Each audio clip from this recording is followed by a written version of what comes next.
아멘. 여러분, 설교의 제목이 믿음과 미신인데요. 믿음 그리고 미신, 여러분, 이건 신자들 우리 안에 함께 있습니다. 신자들에게는 믿음만 있고요, 불신자들에게는 미신만 있다, 이것이 아니라 우리들 안에 하나님을 향한 참 믿음이 있습니다만, 미신, 잘못된 믿음인데요, 우리 안에 헛된 믿음도 함께 있습니다. 오늘 본문 2절에 4,000명의 이스라엘 군인들이 죽게 되는 불행한 일이 벌어집니다. 이 일에 대한 이스라엘의 지도자들, 장로의 반응이 기록이 되어 있는데요, 당시 이스라엘의 영적인 지도자들인 장로들의 신앙이 그래도 그 중에서 제일 괜찮다, 좋다 할 수 있을 텐데요, 그런데 이 지도자들의 신앙을 자세히 들여다보면 믿음과 미신이 혼합되어 있습니다. 믿음이 있어야 할 자리에 미신으로 말미암아 큰 슬픔을 당하게 되는 것, 그걸 기록하고 있습니다. 여러분, 이스라엘 백성들 그리고 지도자들인 장로들에게 있었던 믿음이 무엇인가? 그들에게는 믿음이 아니라 헛된 확신, 이 미신이 어떻게 있었는가? 4장 3절에 정확히 기록이 되어 있습니다. 백성이 진영으로 돌아오매 이스라엘 장로들이 이르되, 여호와께서 어찌하여 우리에게 오늘 블레셋 사람들 앞에 패하게 하셨는고, 여호와의 언약궤를 실로에서 우리에게로 가져다가 우리 중에 있게 하여 그것으로 우리를 우리 원수들의 손에서 구원하게 하자. 여러분, 이 말씀을 자세히 한번 보십시오. 앞부분에는 믿음이 있습니다.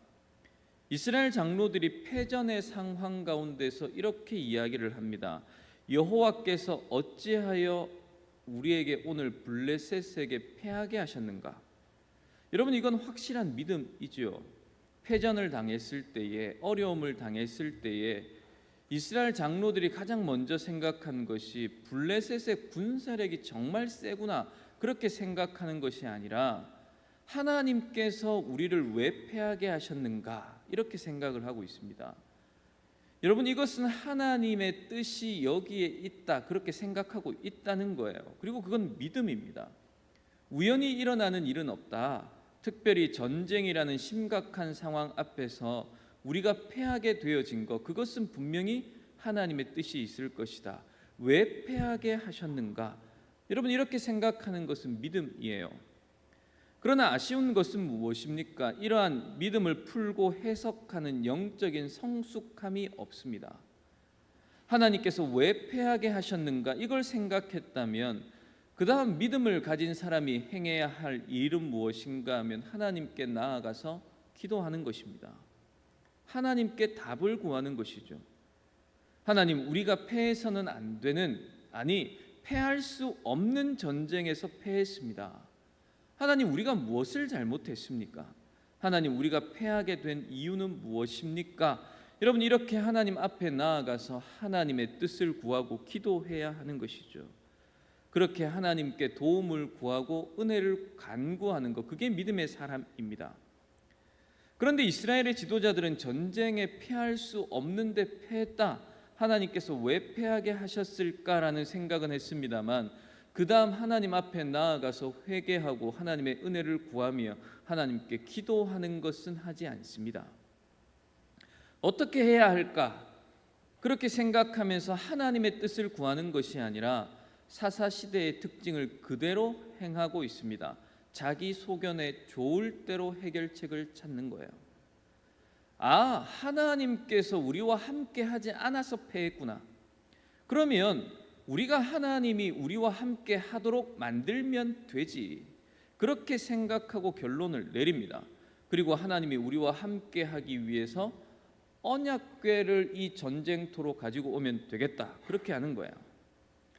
여러분, 지금 이스라엘 장로들의 생각은 이렇습니다. 하나님께서는 언약궤, 그 시은 좌 은혜를 베푸는 그 자리에 앉아 계셔서 이곳에서 이스라엘 백성들을 만나겠다, 그렇게 말씀하셨으니 그곳에 하나님께서 좌정해 계시니 언약궤를 가지고 오기만 하면 하나님께서는 꼼짝없이 이 전쟁터에 언약궤와 함께 오겠구나, 그렇게 언약궤를 메고 전쟁터에 나가기만 하면 하나님이 우리와 함께 계시니 승전보를 울릴 수 있을 것이다. 이 확신을 가지고 있는 거야.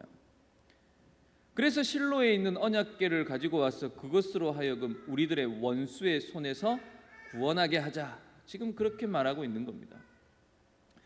여러분, 이건 하나님에 대한 올바른 믿음이 아닙니다. 하나님에 대한 잘못된 확신이고요. 이걸 미신이라고 이야기하는 겁니다. 여러분, 민수기 10장에 있는 말씀, 그 말씀을 통해서 언약궤에 대해서 좀 살펴보려고 하는데요. 민수기 10장 33절에서 36절 말씀입니다. 그들이 여호와의 산에서 떠나 3일 길을 갈 때에 여호와의 언약궤가 그 3일 길에 앞서가며 그들의 쉴 곳을 찾았고 그들이 진영을 떠날 때 낮에는 여호와의 구름이 그 위에 덮였었더라. 궤가 떠날 때에는 모세가 말하되 여호와여 일어나사 주의 대적들을 흩으시고 주를 미워하는 자가 주 앞에서 도망하게 하소서 하였고 궤가 쉴 때에는 말하되 여호와여 이스라엘 종족들에게로 돌아오소서 하였더라. 여러분, 이스라엘 장로들은 전쟁에 패했을 때에 이 말씀을 기억했을 거예요. 광야 40년 동안 하나님의 언약궤를 메고 갈 때에 모든 이적과 기적들이 있었습니다. 요단강을 건널 때도 언약궤를 메고 밟았더니 요단강이 갈라졌던 그 기억도 있습니다. 그래서 언약궤를 가지고 와서 앞장서기만 하면 전쟁에서 이길 것이다. 그 확신을 가지고 있는 거죠. 그러나 여러분, 하나님께서 말씀해 주고 계시는 언약궤와 이스라엘 백성의 관계를 한번 보십시오. 하나님의 언약궤가 앞장서고 그 앞장서 있는 언약궤 그 뒤를 믿음으로 따라가는 것, 그게 이스라엘 백성들입니다. 언약궤를 통해서 하나님께서는 이스라엘 백성들을 인도하십니다. 그러면 여러분, 백성들은 믿음을 가지고는 그 인도하는 대로 뒤따라가는 것, 그게 언약궤와 이스라엘 백성의 관계예요. 그런데 지금 이스라엘의 영적인 지도자들은 이 관계를 바꾸어 놓은 것입니다. 하나님께서 가자 하면 가고 하나님께서 쉬자, 멈추자 하면 멈추는 것이 이스라엘 백성들이 할 일인데요. 그런데 지금 이스라엘 지도자들은 하나님께 순종하는 것이 아니라 하나님을 끌고 오자, 멱살을 잡아서라도 이 전쟁터에 데려다 놓자, 우리가 이기고자 하는 이 전쟁에 하나님을 좀 이용하자, 언약궤를 끌고 와서는 하나님을 내 마음대로 조종할 수 있다, 그렇게 생각하고 있는 것이 이스라엘의 지도자들입니다. 여러분, 올바른 믿음, 참된 믿음이라는 것은 인도하시는 하나님을 믿고 그 인도하시는 하나님을 따라 순종하며 가는 것, 그게 믿음이에요. 미신은요, 내가 원하는 것을 이루기 위해서 언약궤를 통해 하나님을 조종해 보자, 이게 미신입니다. 하나님께서는 이스라엘 백성들이, 그리고 이스라엘의 지도자들이 하나님을 믿는 믿음 안에서 겸손히 은혜를 구하고 있는 것인지, 아니면 허울져오는 핑곗거리를 가지고는 언약궤를 통해서 하나님을 마음대로 이용하려고 하는 것인지 하나님께서는 너무도 정확히 잘 알고 계십니다. 여러분, 하나님께서는 결코 사람들에게 조종당하시는 하나님이 아니십니다. 여러분, 오늘 본문을 보시면 두 부류의 사람이 있는데요. 한 부류는 사무엘입니다. 믿음의 사람입니다. 그리고 다른 한 부류는 엘리, 그리고 홈리와 비느하스, 그리고 이스라엘의 장로들입니다. 잘못된 확신을 가지고 있는 이들. 여러분, 사무엘에 관하여 하나님께서 하시는 말씀을 보시면 반복해서 하시는 말씀이 있는데요. 사무엘상 2장 21절에 아이 사무엘은 여호와 앞에서 자라니라. 2장 26절에도 똑같이 기록합니다. 사무엘은 점점 자라고 있어요. 자랄 때 하나님께서 그의 모습을 보니까 하나님 보시기에 참으로 사랑스러운 모습으로 자라가고 있습니다. 3장 19절에도 사무엘이 하나님 앞에서 자랐는데요, 그 자라는 모습이 하나님 보시기에 너무 사랑스럽습니다. 그래서 하나님께서는 사무엘과 함께 하시기로 작정하셨습니다. 영적으로 자라고 신앙이 자라고 성장하는 사람은 어떤 사람인가 하면 하나님의 말씀을 듣는 사람입니다. 그리고 하나님께서는 그 사람에게 하나님의 말씀을 해 주시죠. 그리고 그 사람은 하나님의 말씀을 듣고 들은 말씀에 순종하며 살아갑니다. 그러나 영적으로 침체되어 있고요, 살았으나 영적으로는 죽은 것 같은 상태의 교인은 하나님의 말씀을 듣지를 못합니다. 그러니 참 믿음이 그 안에 있지도 않고요. 여러분, 엘리는 살아 있습니까? 죽어 있습니까? 살았습니다만 영적으로 죽은 자와 같습니다. 하나님의 말씀이 들리지 않습니다. 하나님께서 엘리에게 말씀하시지도 않아요. 홈리와 비느하스가 제사장으로 사역하고 있습니다.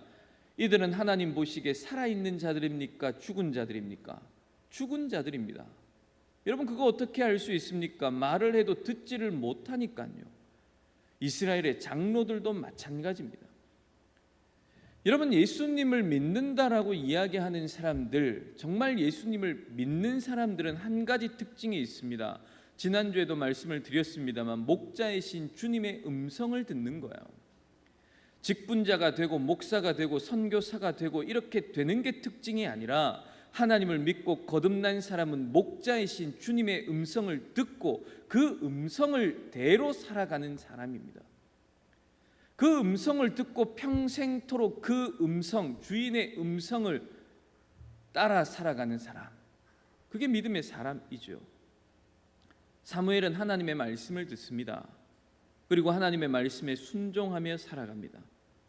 여러분, 얼마나 하나님의 말씀을 듣고 순종하는가 하면 사무엘의 입에서 나오는 말이 하나도 땅에 떨어지지 않았다, 그렇게 말씀하고 있어요. 여러분, 이거 정말 놀라운 말씀이지 않습니까? 선지자의 입에서 나온 말이 한마디도 땅에 떨어지지 않고 그대로 성취가 되었습니다. 사무엘이 도대체 어떤 사람이기에 이런 놀라운 일이 일어납니까? 자기 입에서 나온 말이 하나도 땅에 떨어지지 않게 되는 것입니까? 여러분, 그것은 사무엘이 자기 말을 하는 것이 아니라 하나님께서 전하여 준, 그래서 하나님께서 말하라고 하는 그 말을 하기 때문에 그런 거예요. 자기 말이 아니라 하나님의 말씀이기 때문에 그렇습니다. 여러분, 어떤 선지자, 어떤 목사의 말이 하나도 땅에 떨어지지 않는다는 것은 선지자와 목사가 훌륭한 게 아닙니다. 하나님께서 이것 말해야 된다라고 말씀하실 때에 주신 말씀을 그대로 전하기 때문에 땅에 떨어지는 법이 없는 거예요. 여러분, 이제 하나님께서는 사무엘을 통해 이스라엘 백성들에게 말씀하신다라는 것을 온 이스라엘이 압니다. 단에서 브엘세바까지 이스라엘의 모든 사람들이 하나님이 사무엘에게 말씀하시고, 사무엘은 하나님의 말씀을 단 하나도 빠지지 않고 정확하게 우리에게 전한다라는 그런 선지자라는 것을 백성이 알게 됩니다. 그리고 이제 하나님께서는 홈리와 비느하스가 제사장 노릇을 하고 영적인 지도자의 자리에 있기는 합니다만 더 이상 이들을 통해 하나님께서 말씀하시지 않는다는 것을 이스라엘 백성들이 알아요. 여러분, 그리고 이스라엘의 지도자와 장로들을 보십시오. 이들도 엘리와 홈리 그리고 비느하스와 같습니다. 하나님에 대한 말씀을 듣지 않습니다. 그래서 여러분, 어떤 결정을 합니까? 언약궤를 가지고 와서 하나님이 우리를 구원하도록 해야겠다, 그렇게 하나님을 조종하는 자리에 들어갑니다. 영적인 교만의 자리에 들어가서는 하나님과 나의 위치를 바꾸려고 하는 것이죠. 여러분, 장로들이 언약궤를 가져와야 되겠다라고 할 때 어디로 사람을 보냈겠습니까? 내 언약궤가 있는 실로에 사람을 보내었겠죠. 거기에 누가 있습니까? 엘리와 홈리와 비느하스가 있습니다. 지금 엘리는 하나님의 말씀을 듣는 것을 오랫동안 중단했습니다. 그냥 관록으로, 경험으로 제사장 노릇을 하고 있습니다. 그러니 장로들이 사람을 보내서 우리가 블레셋과의 전쟁에서 승리하기 위해 지금 이 언약궤가 필요합니다. 언약궤가 이 아벡 골짜기에 오기만 하면 하나님도 따라올 수밖에 없으니, 그러니 하나님을 용병으로 사용해서 저 블레셋을 좀 무찔러 보겠습니다. 승리할 수 있습니다. 이 요청에 기꺼이 승낙하는 거예요. 그리고는 언약궤를 자신의 아들, 하나님을 경멸히 여기는 아들 홈리와 비느하스에게 맡겨 보내는 겁니다. 여러분, 하나님께서는 우리에게 사무엘과 같이 하나님을 알고 하나님의 음성을 듣고 하나님의 뜻에 순종하며 믿음으로 자라가는 교인이 되기를 권하고 계시는 겁니다. 여러분, 여러분의 신앙은 계속 자라고 계십니까? 처음 예수님을 믿었을 때와 지금 나를 돌아볼 때 계속해서 자라고 있습니까? 고린도전서 3장 6절에서 8절 말씀을 보면 나는 심었고 아볼로는 물을 주었을 때 오직 하나님께서 자라나게 하셨나니 그런즉 심는 이나 물 주는 이는 아무것도 아니로되 오직 자라게 하시는 이는 하나님뿐이니라. 심는 이와 물 주는 이는 한 가지이나 각각 자기가 일한 대로 자기의 상을 받으리라. 여러분, 내가 영적으로 성장하고 믿음이 자란 것, 여러분 이거 누가 아는 겁니까? 하나님께서 아십니다. 여러분 이거 꼭 기억하십시오. 내가 단순하게 성경을 많이 읽으면, 기도를 많이 하면 믿음이 자랄 거예요. 아닙니다. 성경을 많이 읽고 많이 알면 신앙이 좋은 것, 그것도 아닙니다. 성경을 백독하면 신앙이 좋습니까? 믿음이 자랍니까? 여러분, 내가 믿음이 자라고 성장하는 것은 하나님께서 은혜를 주셔야 되는 거예요. 예배에 많이 참석하면이 아니라 예배에 참석하여 하나님께서 내게 은혜를 베푸실 때 나는 믿음이 자랄 수 있는 거예요. 그래서 여러분, 예배에 참석해서 하나님께 오늘도 은혜를 주십시오 이렇게 구하지 않으면, 하나님의 은혜를 사모하지 않으면 그저 예배에 참석했다고 내 믿음과 신앙은 자라는 게 아닙니다. 성경을 읽을 때도 하나님, 내가 주의 말씀을 듣습니다. 주의 말씀을 읽고 묵상합니다. 하나님, 은혜를 주십시오 라고 구하지 않으면 그저 성경을 많이 읽는다고 신앙이 자라는 게 아니라는 겁니다. 여러분, 예배야 홈리와 비느하스가 가장 많이 드리지 않았겠습니까? 그런데 여러분, 이들은 하나님을 모르는 자들이에요. 하나님을 멸시하는 자들입니다.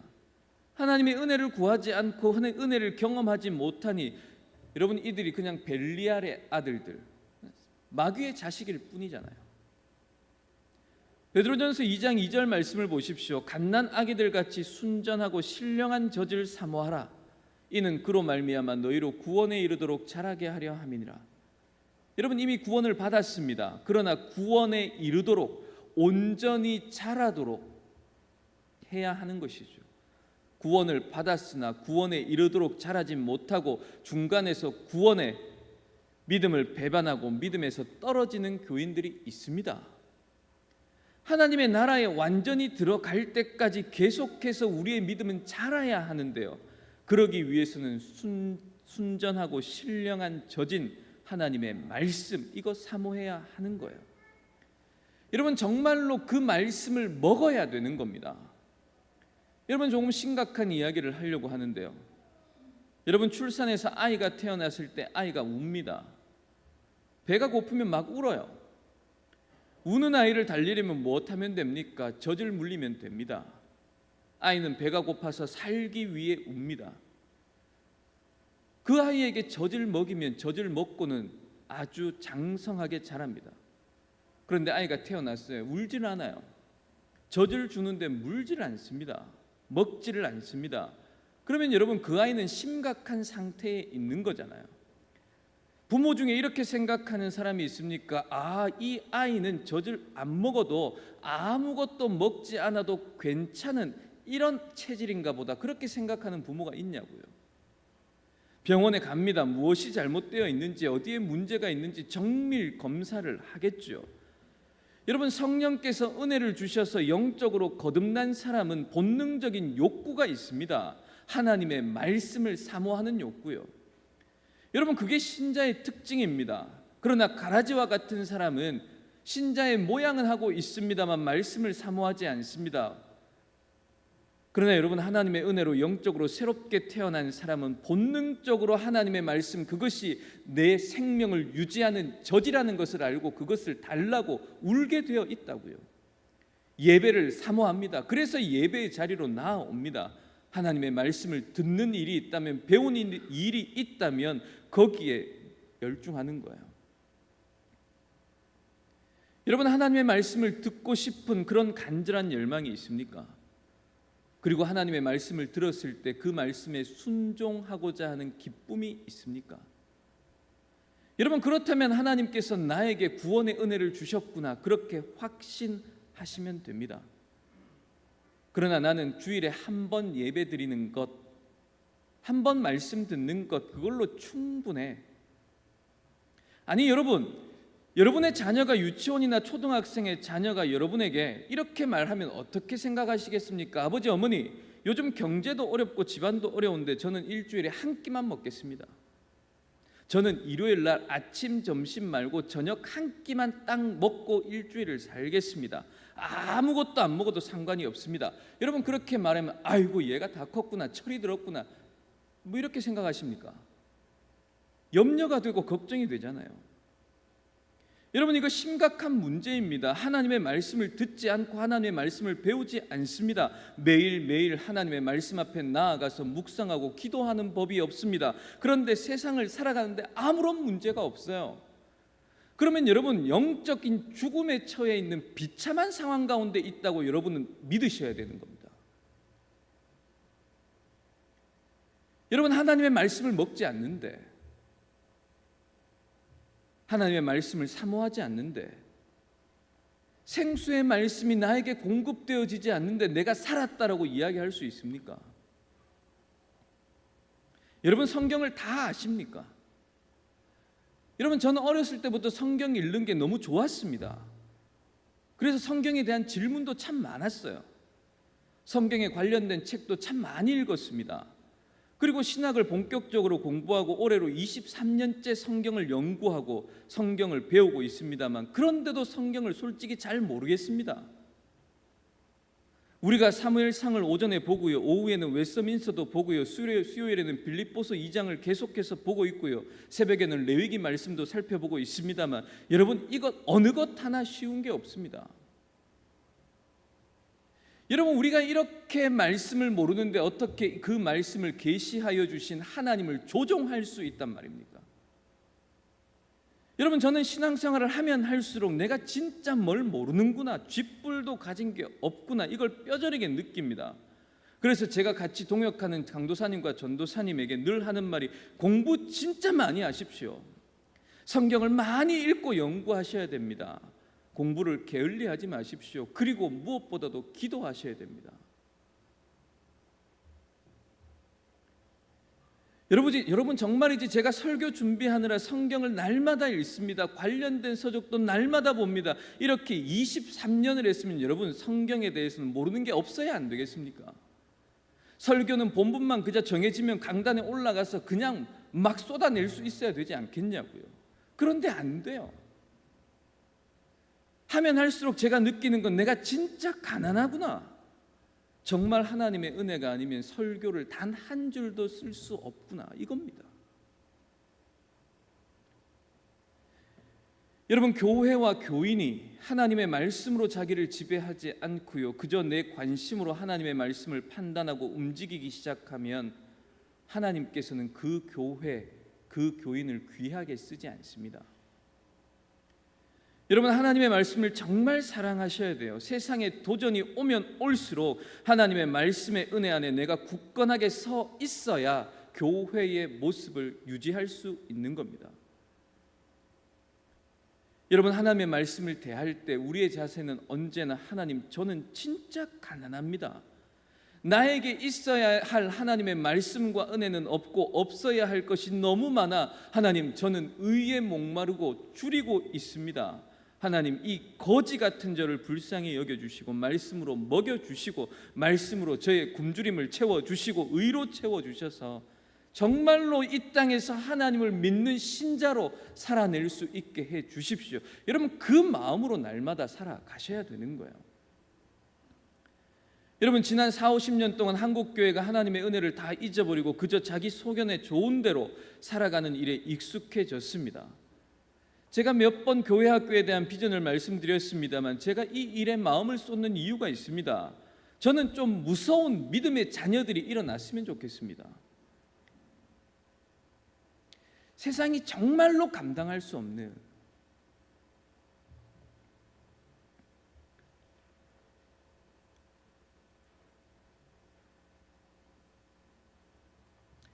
세상이 우리 자녀들에게 큰 소리로 너 그렇게 살면 세상에서 죽어,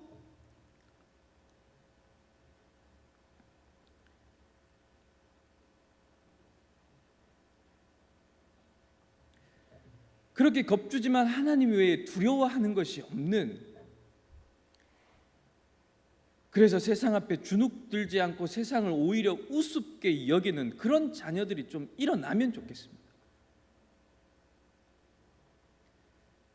정말로 경건한 세대들이 일어나서 저 세대들 앞에 우리 부모들이 저 아이들 앞에 우리가 참 부끄럽다, 그런 자녀들이 우리 교회에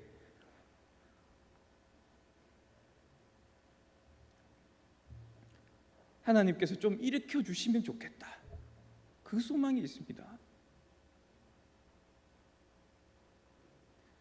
그런데 여러분, 이 일은 돈으로 되는 게 아니에요.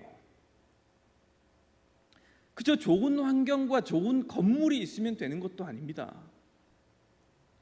여러분, 최근에 몇 가정의 교회를 방문하고 자녀들이 신앙 교육을 잘 받을 수 있는지를 살펴보는 걸 제가 봤습니다.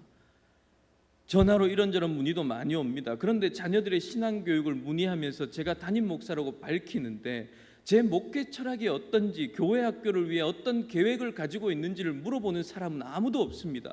그저 건물이 괜찮은지를 봐요. 환경을 봅니다. 시스템을 확인하려고 합니다. 그러나 여러분, 믿음의 세대는 그렇게 일으켜 세워지는 게 아니라고요. 하나님의 은혜로 가능합니다.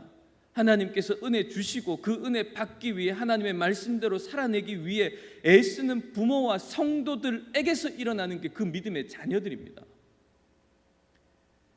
여러분, 세상에 도전이 오면 올수록 하나님의 말씀의 은혜 안에 내가 굳건하게 서 있어야 교회다운 모습을 이 세상에 증거하며 살아갈 수 있는 거예요. 그런데 교회가 성도들이 하나님의 말씀으로 자기를 지배하지 않고 그저 내 관심과 내 뜻에 옳은 대로 하나님의 말씀을 판단하고 움직이기 시작하면 하나님께서는 그 교회의 은혜를 베풀지 않습니다. 여러분, 한국 교회가 식민지 때에 어렵고 참으로 힘든 그때에 이 나라와 민족에게 위로가 되고 소망이 된 때가 있었습니다. 믿지 않는 자들도 지금 조선의 희망과 소망은 저 교회에 있다, 그렇게 이야기를 할 때가 있었어요. 그런데 여러분, 그때 교회의 모습, 1920년 30년대에 아무런 소망이 없는 한국 상황 가운데 그 교회의 모습을 들여다보면 여러분, 교회에 누가 있었느냐 하면 유명인들이 있었던 게 아니에요. 나라는 돈이 없지만 교회는 그래도 돈이 있었다, 그런 것도 아닙니다. 하나님을 마음의 중심에 모시고 살아가는 교인들이 거기에 있었습니다. 하나님을 삶의 중심에 모시고는 하나님께서 명령하시는 대로 그 말씀에 순종하며 하나님께서 하라고 하는 그 일을 하는 성도들이 있었다고요. 하나님께서는 그런 교회를 통해 역사하신 겁니다. 여러분, 우리의 삶의 중심에 정말 하나님이 계십니까? 하나님의 말씀이라면 무조건 순종하기를 원하는 그런 마음으로 말씀을 배우고 말씀대로 이야기를 하고 말씀에 순종하고 있는 교회입니까? 그렇다면 여러분, 하나님께서는 그 교회와 성도를 세상의 중심에 두십니다. 보기에는 보잘것없어 보여도 하나님께서는 분명히 그 성도와 교회를 사용하신다고요. 여러분, 오늘날 한국 교회가 어떻습니까? 한국 사회의 중심에서 이제는 변두리로 물러나 있습니다. 교회가 하나님을 자신의 삶의 중심에 두지 않고 주변으로 몰아내었기 때문에 그런 거예요. 여러분은 하루를 시작할 때 무슨 일을 가장 먼저 하십니까? 하나님을 중심에 모시고 살았던 한국 교회의 초창기에, 그리고 지금도 그렇게 살아가는 교인들을 보면 하루를 시작할 때 제일 먼저 하나님의 말씀 앞으로 나옵니다. 그리고 기도합니다. 하나님, 오늘 저에게 또 말씀하여 주십시오. 광야 40년 동안 단 하루도 빼놓지 않고 우리를 먹이셨던 그 하나님께서 지금도 나의 하나님이신 것을 나는 믿사오니 오늘도 나에게 말씀해 주십시오. 내가 오늘 무엇을 먹어야 되는지 내 생명을 하나님 오늘도 허락해 주십시오.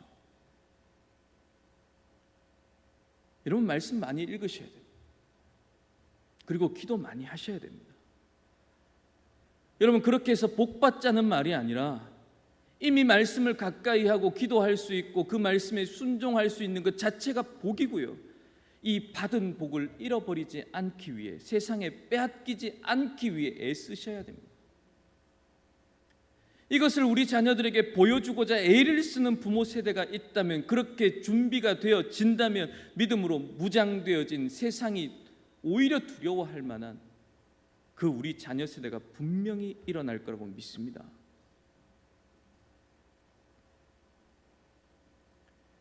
여러분, 하나님의 말씀을 기억하십시오. 나를 존중히 여기는 자는 나도 존중히 여길 것이다.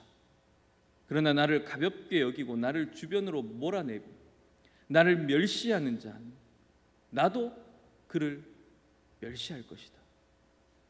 여러분, 그렇게 말씀하시는 하나님입니다. 하나님을 가까이 하며 하나님의 은혜를 날마다 경험하는 그런 삶이 여러분의 삶에 있기를 바랍니다. 그렇게 하나님을 믿는 참 신자로 하나님의 말씀에 순종하며 하나님께서 보시기에 아름다운 장성한 자로 자라가는 저와 여러분이 되기를 주님의 이름으로 축복합니다.